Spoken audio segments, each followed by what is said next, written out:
Mr. Pate. How are you, sir?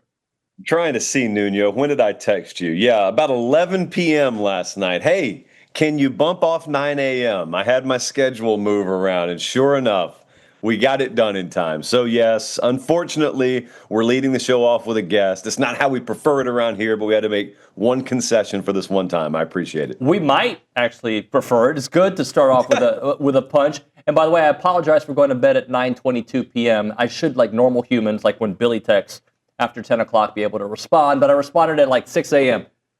Josh, I got a topic that it kind of happened yesterday on the show, and I kind of want to get your spin on it. I'm thinking about teams with vulnerabilities, okay? That maybe we perceive not to have vulnerabilities, but then when you look at the schedule to start off the season, and you look at some of the question marks, like, maybe this team who everybody has penciled in as a college football playoff team, maybe early on they get knocked down. And the example I used yesterday was LSU, because when you look at their schedule early on, it's not easy, right? Not only Clemson, which they haven't won on the road in a while, you got Florida, and I believe in the first month of the season, they also go to Ole Miss. So there's a world out there where LSU could be actually out of the college football playoffs if they get punched in the mouth by the beginning of October. Yeah, I'm not ignoring you. I'm looking over here at the screen right now at the helmet schedule. So I think LSU fits that. There is a world where, let's say Florida's wide receiver issues are real right now. They've been banged up a little bit there. Well, they got a trip to LSU and Miami in the first 4 weeks of the season. Once upon a time, Bama would have had a tough road to hoe. FSU and Wisconsin first 3 weeks of the season. I'm not sure how valid that is this year. But, yeah, outside the conference, Notre Dame's like that. You know, Notre Dame's got a quarterback battle going on right now. And they're going to play you guys. They're going to play Miami week 1. Like I think I counted by Halloween, I think Notre Dame has played their 6 toughest games already. Yep. So, yeah, it's not just who you play, it's when you play them. I know that's a very age-old cliche, but it's probably more true now than ever because no one is without issue. Like, no one's without depth concern. It is not 2015 anymore. Like, you don't have superpower teams. So I was doing a show the other day where I made it sort of comparatively analogous to you get the piece of toast, they don't give you enough butter. That you want the whole thing of butter, they give you one little frozen chunk of butter. So my trick is to take the frozen butter, put it behind my knee for a couple of minutes and let it melt. Just a side note, it works. Don't question it works. Then take the melted butter, but when you put it on the toast, you don't have enough. So you're having to really scrape it thin, and you're having to make some choices on the edges because you can't get a full toasted or a buttered toast there. That's how depth is now. No one's without issue. You're just trying to find out who's good enough at spreading it, like who's good enough at covering up their deficiencies. And it's nice to have 3 or 4 tune-up games. Not everyone has that luxury this year. OB and Josh, another team to consider in this conversation is Texas. Not that I think they're going to necessarily struggle, but when you get Florida early on the road and you get Ohio State, the way we look at them could change. OB, start us off. Well, yeah, absolutely. But what I look at is Texas, LSU, even Notre Dame, is the areas in which they were so good last year. Offensive line for Texas, offensive line for LSU, defense overall for Notre Dame. And you look at the guys that are no longer there, that were heralded as great players last year. How confident are you that teams like that are just going to reload and be as good in those areas as they were? I'm not. I think the raw personnel is there. So the raw talent is there, in other words. So Texas has done a great job at stacking talent. Notre Dame's done a really good job. Probably the best job I've seen them do in my lifetime, actually. My adulthood at stacking talent. And that will fool you because when you go through spring ball, media gets to watch 15-minute intervals of practice. You get maybe a fan day here and there. You get a spring game, which is not a legitimate practice. And you see the talent on display. And then you read probably glass half full to 3/4 full fall practice reports. A lot of them's in spiders or shells, and pads aren't even on yet. And what happens is you get convinced, this could be any team, you get convinced that all of your backfills are at least as good. Maybe better, but at least as good. Like there's going to be no huge drop-off. The only way there could be drop-off is if our projected starters get hurt. And year after year, we see that's not the case. Year after year, college football teaches us the same lessons. Everyone just chooses to get amnesia. So inevitably, it could be Texas, it could be Texas A&M, it could be Georgia, it could be Notre Dame. Miami is very much in this boat right now. You've got guys who were there last year, who left, who are going to create varying forms of deficiency on your roster or on your starting 22. It all goes back to what I was just talking about there with the toast. Like, let's say Texas is not as effective on the interior of their defensive line.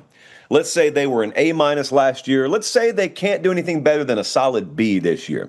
Well, they may have the most hellacious edge rush in the sport. So maybe that's how they make up for that. And maybe Arch Manning's better even than people expect. So maybe they can score 38 a game. Maybe that's how they make up for that. Notre Dame is very similar in what you said there. Once they get this quarterback battle settled, I think they've got a really underrated group of receivers. So maybe it's that they can't play the style of suffocation type ball that they did last year. Maybe they don't need to. Maybe they can score a few more points per week. That's kind of the way I look at it. I'm not shocked when you lose really good players and you're not as good at their position the next year. If that shocks people, it's because they allowed their expectation to be inflated between the months of February and August when no football games happen. And I've fallen victim to it every year. I'll probably get bitten by it again this year. But if it happens, it's my fault. It's not reality's fault. Like, reality has stayed the same. It's me that keeps getting fooled. Josh, as I was preparing for this question for you, I looked at Big Ten teams, and I had a hard time finding those same vulnerabilities early in the schedule, which I find interesting because while I recognize the Big Ten has won the last two national championships, the back and forth with the SEC, I don't see a bunch of like roadblocks. Ohio State obviously opens up with Texas, but there aren't a lot of roadblocks when you look at the top 4 or 5 perceived teams in the Big Ten. So Oregon doesn't play anyone of note out of conference, I don't think. Correct. Penn State does not play anyone of note out of conference. Ohio State does, obviously Michigan does, but unlike the SEC where you're going like half a dozen teams deep because you're rattling off the teams you think could at least be fringe contenders. In the Big Ten, there's an edge of a cliff, and you're going maybe 3 teams, no more than 4 teams deep before you get off the edge of that cliff. And so, yeah, you're right. And the other part there is I believe there's way more pressure on Sark in Texas than there is Ryan Day in Ohio State week 1 for obvious reasons. I'd say there's a lot more pressure on Brent in Oklahoma week 2 than there is Michigan and Sharon Moore, although that's a lot more comparable.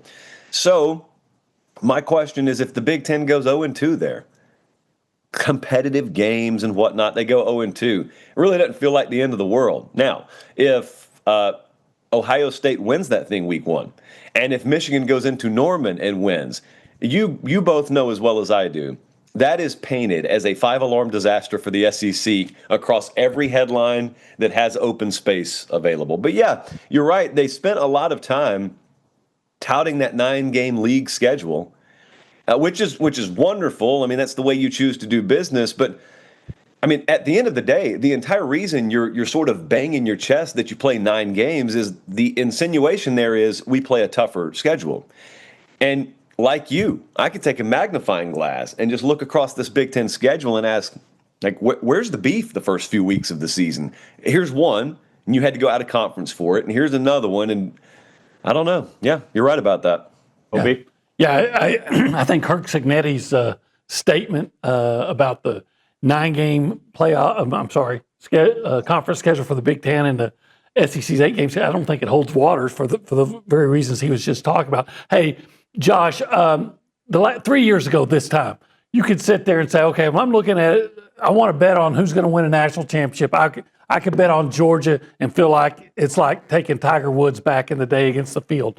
2 years ago, I think, Georgia and Michigan clearly appeared to be the best teams early in the year. And probably last year we would have said Georgia and Ohio State, even though it didn't work out that way so much for Georgia. But I guess what I'm getting at is, is there a team or 2 teams that you can look at and say, I think these teams are far and away the favorites, or is it more of a wide open thing this year, in your opinion?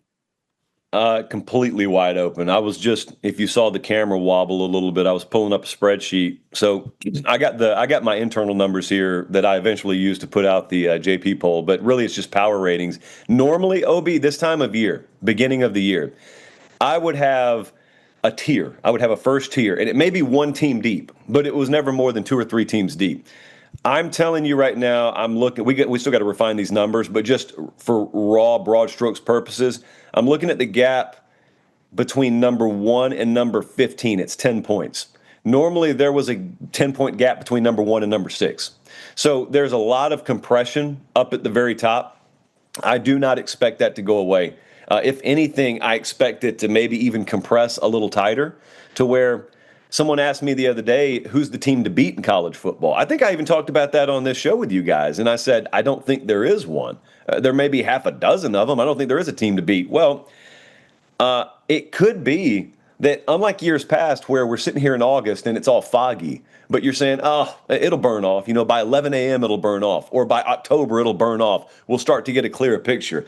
This just may be one of those years where it does not burn off. It's just foggy all day. And you look around and you say, well, this day kind of sucked. But in college football terms, that's actually not a terrible day at all. That's an incredible 2007 type season where it really does feel like, man, anything can happen. But no, for real, anything can happen this weekend. And I don't know if it's going to be that crazy, but I cannot see a situation where someone like solidly separates themselves from the pack this year. I don't know in the best case of scenarios how that could happen. Josh, follow me on this one because it's kind of convoluted. So yesterday, or it's been talked about for a couple of weeks, that that ESPN could be buying the NFL Network. It looks like it's going to go through with government approval. All right, so let's say that happens. And I saw an article where Roger Goodell said, well, you know what? The red zone could come to college football. My question about that is, well, why isn't it already in college football? You don't need the name Red Zone Channel to be able to go cover a bunch of games. I started thinking, I know Sirius does it. They do a wraparound, but there really isn't. Am I wrong? There really isn't a college football wraparound visual show. Well, you're talking about a commissioner of a league that has an all-encompassing media rights deal, talking about a sport that does not have one. However, Roger Goodell's not dumb, nor are the powers that be at ESPN. I think what they see on the horizon, and it's still a little bit distant, we're talking still maybe 5 years or so away, is they see a college football media rights deal. That's really where they think, and candidly, I think our ship is headed. I'd love it, by the way. I wish we had it now. It puts a lot more money on the table so everyone can stop whining about that for a little while and gouging fans with every price imaginable. But also, it opens us up to a couple of great products or great results of products. First is that when there is a college football media rights deal, well, that means immediately you can have your equivalent of college football red zone. Now, someone's going to watch this and say, they had that. ESPN had Goal Line. Yes, and if you turned on ESPN Goal Line, you saw highlights of games ESPN and ABC had the rights to. You never saw CBS footage there, NBC footage there, because ESPN didn't own the rights to it. So you had ESPN network of games, and then you had little score bugs, basically, for the other games, which is what you could pull up on your laptop. So that was not what the equivalent is of NFL Red Zone. All right, so the first thing is, yeah, you could get NFL or college football Red Zone down the road. I think that will happen. Here's the follow-up, and this is a selfish desire that I have, in that I love the idea that with a college football media rights deal, to be clear, when I say that, for those people who are confused, a college football media rights deal would mean there no longer is Big Ten and Fox. There's no longer ESPN and SEC. It's just all of them are packaged in, just like the AFC West and the NFC South and the AFC East and NFC West are. It's all the NFL media rights deal. What that means at that point is, if you're an NFC West team, you may play on Fox this week. You may play on NBC next week. You may be on Amazon the week after that. But the point is, the broadcast crews and the networks have to be familiar with the entire sport because they're really covering the entire sport. They have to then promote the entire sport because they're broadcasting the entire sport. And you no longer get this ridiculousness where when I turn on one network's broadcast. They're totally in the tank for one league. And then the other broadcast, they're totally in the tank for another league. It's so stupid that that still exists in 2025. Well, it's here in 2025, but maybe it won't be here in 2030. And I was looking, in fact, I did a little seminar yesterday, I think it was, where I had some of the proposed figures put in front of me for what a college football media rights package would fetch. It's somewhere between 3 and 5 times collectively what these media rights deals currently land leagues. So if that's even remotely the case, if that's halfway the case, we are headed that direction. Let me follow that up, OB, because Sure. Frank on the YouTube page asked a question that I don't think is likely, but just for conversation case, is it possible the NFL takes over college football over the NCAA? You think that's possible? Yes, I do think it's possible. I think the smartest thing to do would be to take it over and never have their sticker on it whatsoever. That's happening in the world of production right now. In my world, I'm very familiar with this because there are a lot of big media companies that are bankrolling this show or that production, but they don't have any of their signage anywhere. They don't have any of their stickers anywhere. And so it just has the appearance of full independence, full autonomy and whatnot. And I think college football could very well be that. I also think when you look at a lot of the mechanisms, whether you're talking about future collective bargaining or you're talking about the employment model, you're talking about licensing agents, you're talking about stuff the NFL's done forever. And you're also, David, talking about complaining that you can't make your playoff work right now because it keeps running into NFL in December and January. Well, the NFL just went into business with ESPN, okay? It wouldn't shock me if the NFL went into business with college football for very similar reasons, because each has something the other needs, desires. And before anyone asks, what does the NFL need from college football? College football is currently a pipeline development and marketing system for the NFL that the NFL doesn't pay a dime for. Myles Garrett, if he were in the NBA, is going through high school straight to the NBA, and you got to learn who he is when he gets drafted. Myles Garrett is a star, and he's developed, and everyone knows his name the day he's drafted in the NFL, and they never had to spend a dime on either of those things. So college football's given a long time to the NFL, and I thought it's high time that the NFL gives a little back to college football. OB, close this out. Hey, I wasn't as prepared as David, so I'll just go back to when we were talking about potential champions and things like that. Look, I'm not trying to get you to say Texas A&M here. What I'm going to ask you, though, since we're saying this could be a wide open season, when you look at the coaches poll that just came out, is there a team that's not in the top 10 that you would look at and say, you know what, that's a team that if you're not, if you don't pay attention, could sneak up and be that surprise champion that LSU was with 2 losses in 2007? So I got to admit something to you, Obi. Now, this may not shock you, but it may shock some. I am looking at the coaches poll now for the first time. I just pulled it up. So let's do this in real time. Here's a fun exercise. Florida's at 17. Yes, they could absolutely do it. Okay, so A&M actually is the answer to this. So that's convenient. A&M has no business at 21. Ole Miss could make a run. Now, I'm looking at this more from teams that have the potential if everything goes right. It's just mainly Big Ten and SEC teams. I mean, that's all it's going to be. But yeah, out of all these teams, legitimately, I don't care if I was talking to you or I was talking to someone down in Austin, I would probably say out of this group, the lowest team that I could literally see making a run is A&M. And they're all the way down at 21. And just for the record, I would have A&M at least 10 spots higher than that. I'm looking at my numbers right now. I'd have A&M at least 10 spots higher than that. So shame on the coaches. Darn coaches. I like the way Josh Pate thinks.